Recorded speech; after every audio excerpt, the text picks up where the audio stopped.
Good morning students. कैसे हो बच्चों? बढ़िया।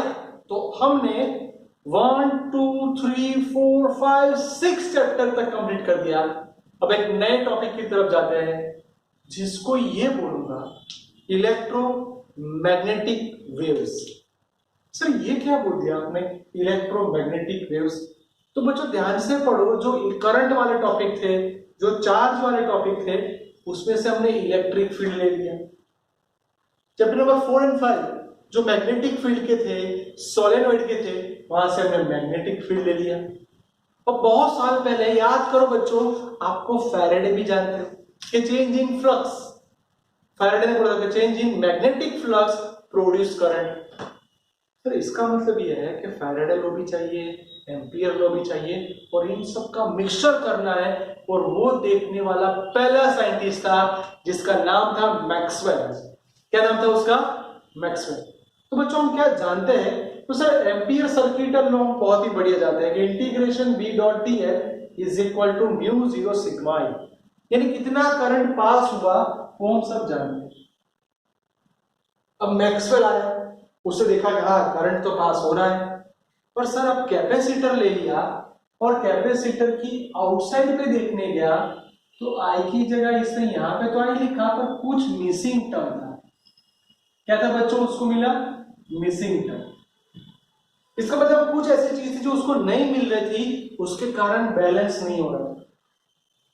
याद रखना, जीसेट और छोटे छोटे स्कूल के लिए एमसीक्यू से पूछ सकते हैं या एसक्यू पूछ सकते हैं। जो मिसिंग टर्म था उसको मैं बोल दूंगा ID, displacement current.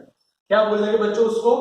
Displacement current. Red marker से इसलिए हाईलाइट कर रहा हूं कि आपको याद रह जाए। ये वर्ड ज्यादातर पूछते हैं कि जिसका नाम है डिस्प्लेसमेंट करंट। क्या नाम है बच्चों उसका? Displacement current. उसने ये देखा कि करंट जैसे ही पास हो रहा है तो उसके अंदर कुछ चेंजेस हो रहे हैं। सर माइंड में क्लियर है? जो मिसिंग टर्म है उसको हम प्रोड्यूस करने वाले हैं, तो उसके लिए बोला ऐसा, मैक्सवेल ने ऐसे बोला कि आप जब भी ये दोनों का मिक्सर कर ले तो आपको 4 पिलर चाहिए। एक बड़ी सी बिल्डिंग बनानी हो तो उसका बेस स्ट्रॉन्ग होना चाहिए। यानी अब जो हम पढ़ने वाले हैं क्वांटम फिजिक्स में फ्यूचर में जाएंगे, उसके लिए इलेक्ट्रिक करंट चाहिए, इलेक्ट्रिक डेंसिटी चाहिए, मैग्नेटिक फील्ड चाहिए, यानी बेस आपका पक्का चाहिए, जिसको हम बोलेंगे उसके अकॉर्डिंग 4 इक्वेशन। मैक्सवेल ने यह बोल दिया कि आप दोनों गॉस लॉ जानते हो, पर इलेक्ट्रिक फील्ड और मैग्नेटिक फील्ड के लिए फॉर्मूला अलग है। बच्चों इलेक्ट्रिक फील्ड के लिए फॉर्मूला हम जानते हैं, integration E dot D is equal to total charge. Repeat बच्चों, यानी जो भी चार्ज स्टोर हो गया अपॉन एप्सिलॉन जेड। बल्कि मैग्नेटिक फील्ड के अंदर ध्यान से देखो ये जीरो था, क्योंकि आप सब जानते हो कि मैग्नेटिक लाइन के अंदर magnetic field lines close loop generate करती है। क्या करती है बच्चों? क्लोज लूप जनरेट करती है, इसलिए ये क्या हो गया? जीरो। और आगे बढ़ते हैं, फैराडेज लॉ मोस्ट इंपोर्टेंट था। उसने ये बोल दिया कि change in magnetic flux is defined as E, यानी आपको याद होना चाहिए जो आपका ईएमएफ प्रोड्यूस होगा वो इसके कारण होगा, पर साथ साथ उसने लिख दिया ई इंटू डी एल, यानी अब हुई मैक्सवेल की एंट्री। मैक्सवेल ने यह बोल दिया कि एम्पियर का इक्वेशन था वो सही था, पर उसको मैं इतना लंबा बना रहा हूं। यानी बच्चों इतने लंबे इक्वेशन में जाने से पहले मैं आपके माइंड में ये क्लियर कर दूं कि बेटा आप ऐसा सोचो कि मैंने क्या किया, टोटल करंट का ही 2 पार्ट कर दिया, आईसी एंड आईडी। बोलो बच्चों क्या पार्ट कर दिया? IC and ID. आईसी का मतलब जो उसके अंदर पास हो रहा है, जो उसके अंदर पास हो रहा है वो करंट, और आईडी का मतलब डिस्प्लेसमेंट करंट। आईडी का मतलब डिस्प्लेसमेंट करंट, यानी म्यूनेट के साथ अगर हम आई ज्वाइंट कर दे तो ये पहला टर्म, अगर म्यूनेट के साथ हम ये जो आपको दिखाई दे रहा है ना, ये जो है ना मेरे प्यारे बच्चों, उसको ही मैं बोलूंगा आईडी। तो सर आईडी का मतलब क्या? तो सर चेंज इन फ्लक्स। कौन सा फ्लक्स? इलेक्ट्रिक फील्ड का फ्लक्स और म्यू जीरो नहीं, एप्सिलॉन जीरो, म्यू जीरो नहीं, एप्सिलॉन जीरो, इसको हम बोलेंगे डिस्प्लेसमेंट करंट। कोई ऐसा भी पूछ सकता है कि सर ये नई फिजिकल क्वांटिटी है, इसका यूनिट क्या होगा? तो बच्चों इसका भी यूनिट एम्पियर ही होगा, यानी अगर इसका भी एमएलटी बनाने चाहो तो T1 आएगा। यानी एक नया वर्ड आप लेके चल रहे हो जिसे हम बोलेंगे डिस्प्लेसमेंट करंट। क्या बोलेंगे बच्चों उसको? Displacement current. यानी हमारे माइंड में इतना क्लियर हो गया, यानी बच्चों आपने थियोरेटिकल वाइज इलेक्ट्रिक और मैग्नेटिक फील्ड को कंबाइन कर दिया। तो सर अब काम करो, उसको प्रोड्यूस करना चालू करो, प्रैक्टिकली परफॉर्म करके दिखाओ।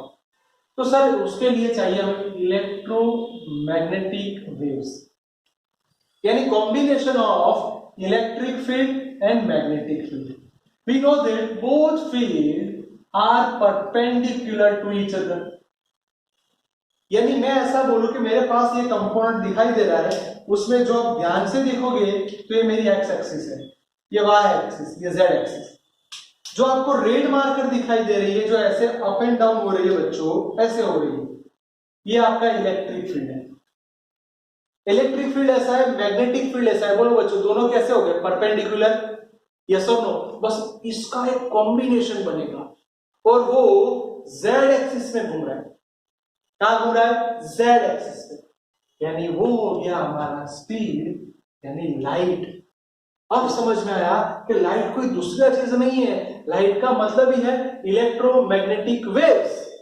तो सर उसकी स्पीड क्या होगी? उसकी स्पीड हम सब जानते हैं इतनी, जिसको मैं रैंडमली लिख सकता हूं 3 × 10⁸।